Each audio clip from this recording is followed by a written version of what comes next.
Hello, welcome into the Spiritual Noob. Today we are going to be reviewing the Gold Foil Tarot deck. Now this should be a pretty quick review. This deck is like just one of those cheap PVC um, decks that you can get off. I got mine off of Amazon. I think it was like $10 or something like that, maybe even cheaper than that. So it's just a standard Rider-Waite. I'm not going to go through every single card because it's just a Rider-Waite deck, and most people are familiar with Rider-Waite. So I'll just show you a few of the cards. They're bendable. These are like indestructible cards. They're bendable. They're waterproof. And I bought them because I wanted a deck, a seasonal deck for Christmas, and I thought that like a gold deck would be festive. I could kind of like pair it with other Christmassy decks or a red deck or something like that, and I thought it would be really Christmassy that way. So that's why I have this deck in my collection. The cards are very slippery. As I said, they're PVC, and they're indestructible. So if you could imagine, they're pretty slick. I don't, let's see, in terms of shuffling, I've never had to shuffle them. I've never worked with this deck. They as you can see, they're slippery.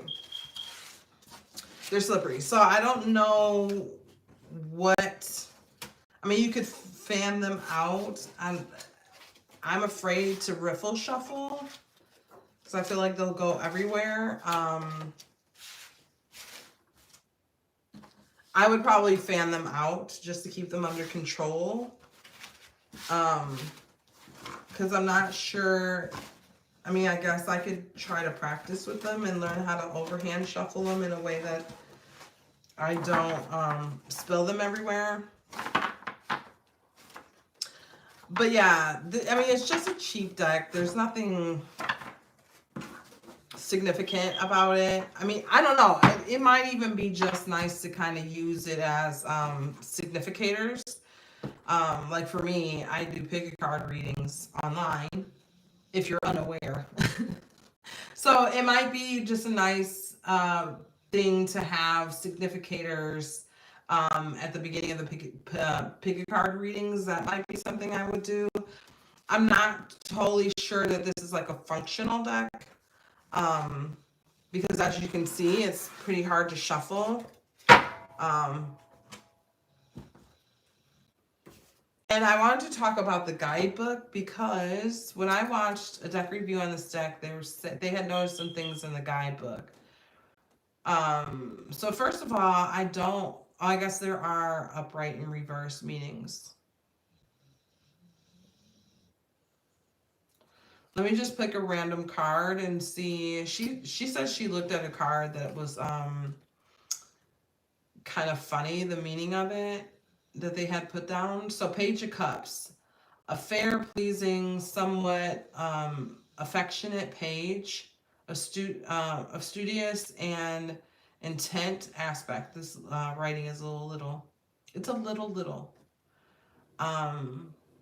Contemplates a fish rising from a cup to look at him.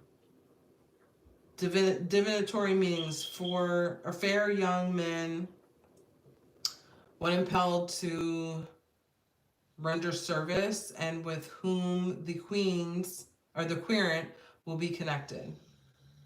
A studious youth, news, message, application, reflection, meditation. Also, these things directed to business.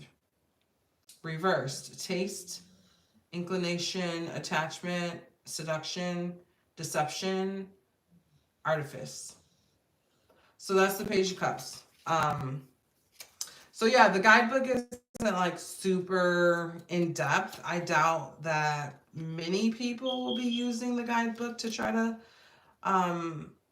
come up with meanings. This isn't necessary. This isn't like the first Rider-Waite-Smith I would recommend that people get when they're learning how to read tarot.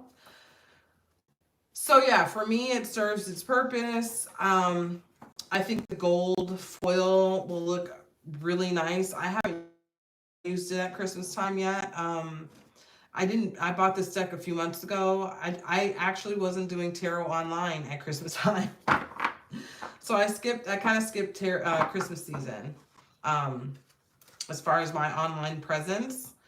So, but I will, potentially, hopefully, be using it online this year. It's definitely not a deck that I would use to read for people in public. Because I honestly don't want to be embarrassed when I'm trying to shuffle the cards and they're flying all over the place. I would kind of want to do that behind the scenes, and edit it out if something like that happens. So anyway, this is the deck. I think it is a beautiful deck, though. I do. Like, I love the gold. I think the colors are very, they're very vibrant on top of the gold.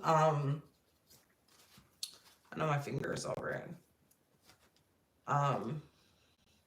So yeah, see, I can't even keep it in my hand. So that's the gold foil deck. It's a cheap deck. I think it's actually under $10. It's definitely not over $10. So it's a cheap deck. I feel like if you have a particular reason to get this deck, then it'll be worth your while, right? If you need a deck, like maybe, I don't know, I can't imagine people constantly being in like super messy places with their deck. But like if you like to hang out in a bar, for instance, just for instance, if you like to hang out in a bar or something like that, and you're worried about your deck getting messy, this is a good deck to get, right? Because if the cards do get messy, you can wash them off. Gold foil tarot. Guys, like my video, share my video, subscribe to my channel. I could use all the subscribers I can get. Help us this out. And oh, excuse me, I was choking on those words. But yeah, help me out, and I will talk to you next time. Bye.